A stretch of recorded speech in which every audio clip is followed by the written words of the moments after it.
Desde a criação da Resolução 642 de 2019 pelo STF, permitiu-se o julgamento de mérito de recurso extraordinário com repercussão geral.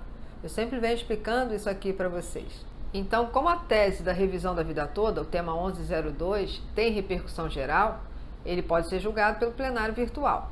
Ou seja, os ministros podem votar o mérito dos recursos sem precisar de uma sessão plenária presencial. Por causa disso, prevê-se a possibilidade do destaque, a fim de possibilitar a qualquer ministro levar o julgamento do meio virtual para a sessão presencial. Com a finalidade de garantir um nível maior de debate para as matérias controversas, é que se criou a figura do destaque. Porém, o ministro Nunes Marques, que desde que colocou o pé na Corte do Supremo vem provocando uma onda de ranço e desgastes entre os próprios ministros, utilizou essa norma do regulamento interno no apagar das luzes, o prejudicando o julgamento da revisão da vida toda, faltando apenas 29 minutos para o fim do prazo para apresentação dos votos. E mesmo após todos os ministros terem votado, Nunes Marques, que também já havia votado, apresentou o pedido de destaque, agindo em total desrespeito, não só com o voto dos outros ministros, até mesmo com os que votaram contra a tese junto com ele, mas respeitando também seu próprio voto. Sim, porque ele também já havia proferido seus argumentos, sua fundamentação e o seu voto. Mas o grande porém é que o regimento interno do STF prevê que com o pedido de destaque o julgamento recomeçará do zero.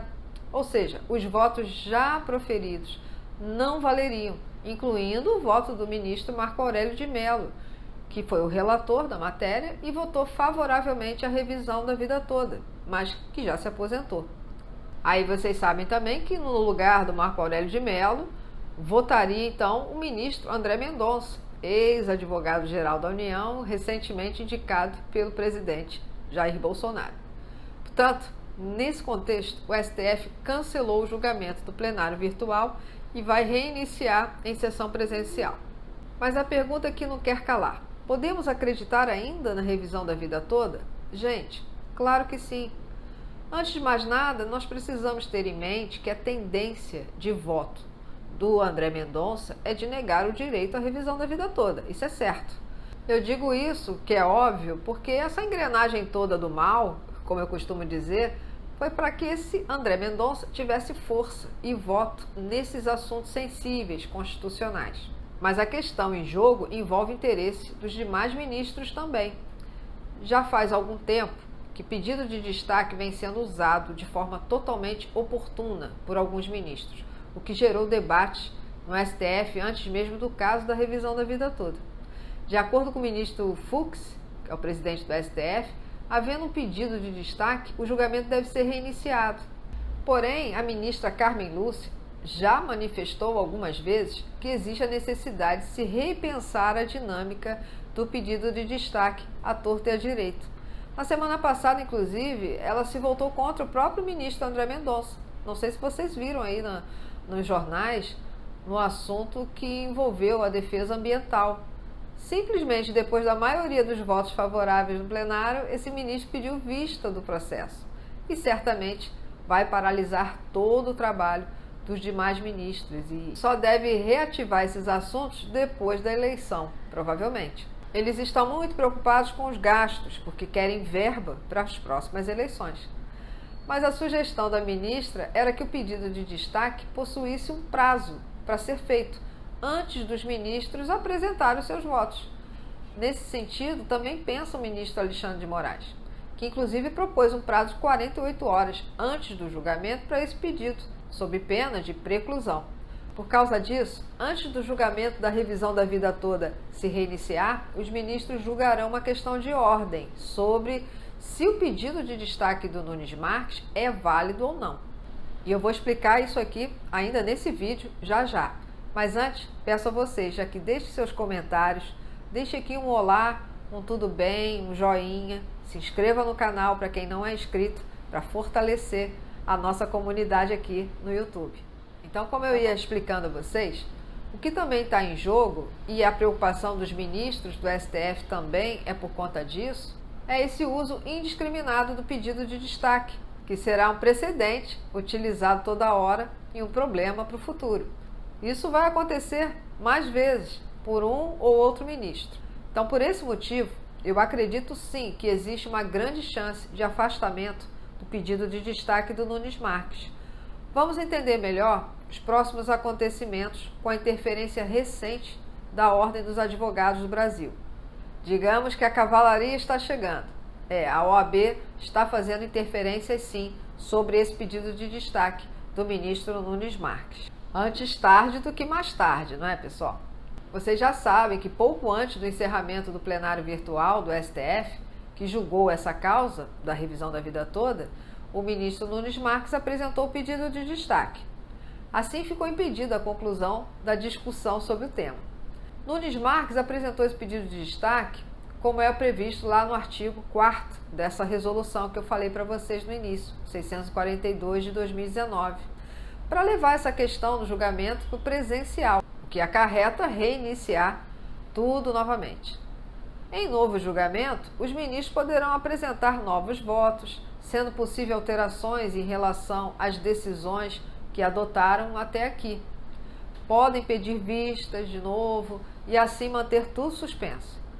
Para os aposentados, toda a sociedade que aguarda esse debate e para a advocacia e seus clientes, isso é um grande atraso, já que a questão estava praticamente decidida, com 6 votos a 5 contrários. Nunes Marques já era voto contrário, por entender que havia impacto econômico que seria suportado pela autarquia previdenciária, mimimi, ao ponto de afetar a sua sustentabilidade econômica a médio prazo. Um absurdo. Com a revisão da vida toda, seria possível aos segurados, aos aposentados e aposentadas, considerar todas as suas contribuições anteriores a julho de 94. A advocacia é a favor desse posicionamento por entender que seria interessante para se obter um benefício mais justo e mais isonomia entre segurados que começaram a contribuir antes de 94, não tiveram esses recolhimentos incluídos em seus cálculos.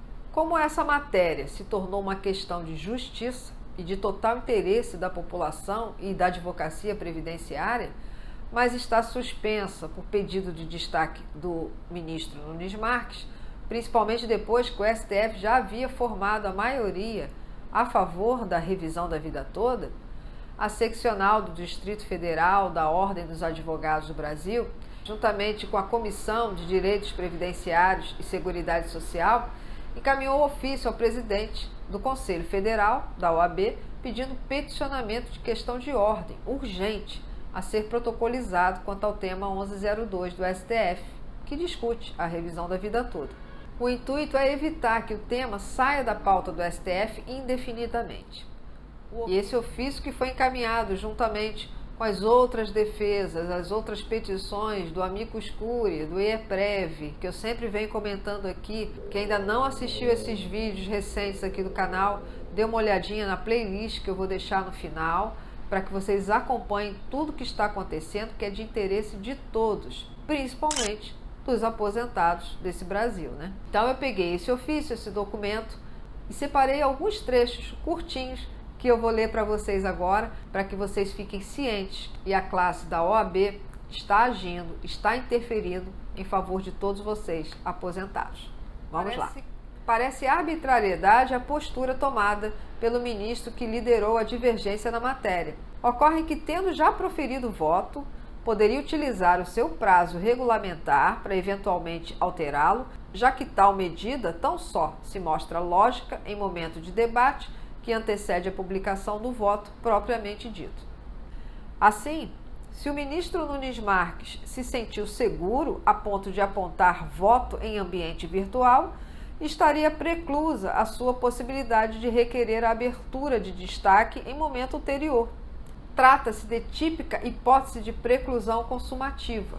A denominada preclusão consumativa se origina do fato de já ter sido praticado um ato processual, não importando se com total êxito ou não. Então temos aqui esse cenário que visualiza a preclusão consumativa e mesmo lógica, ao passo que não há fundamento técnico que autorize o pedido de destaque de quem já votou a partir das razões sobreditas. Nesse ponto, surge o questionamento de qual seria a utilidade de um pedido de destaque se todos os votos já foram proferidos, tendo sido formada a maioria a favor da tese 1102. Tendo os julgadores entendido que seria, sim, possível o encaminhamento de votação pelo ambiente virtual, inclusive o ministro que solicitou o destaque. A nota técnica termina com o encaminhamento dentro do prazo ao Conselho Federal da OAB, a fim de solicitar que o STF manifeste-se expressamente a respeito do ocorrido, enfrentando a validade processual do pedido de destaque, conforme a exposição aqui delineada. E vocês sabem que eu vou continuar trazendo notícias para vocês aqui sobre os resultados dessa defesa da OAB e de outras entidades previdenciárias que estão lutando por todos vocês nessa empreitada. Eu insisto e ratifico que o direito a uma melhor renda, uma melhor aposentadoria para todos vocês, ele existe. Então, não perca ele de vista, não desanime. Acompanhe os vídeos aqui do canal, compartilhe para que mais e mais pessoas recebam essas informações e possam decidir daqui a pouquinho o futuro desse país. E para vocês que estão me assistindo agora, que têm filhos, netos, bisnetos de 16 anos de idade, aconselhem, orientem essa gurizada a tirar o título de eleitor. Precisamos lutar pela nossa democracia. Pessoal, até a próxima semana. Um grande abraço para todos vocês. Tchau!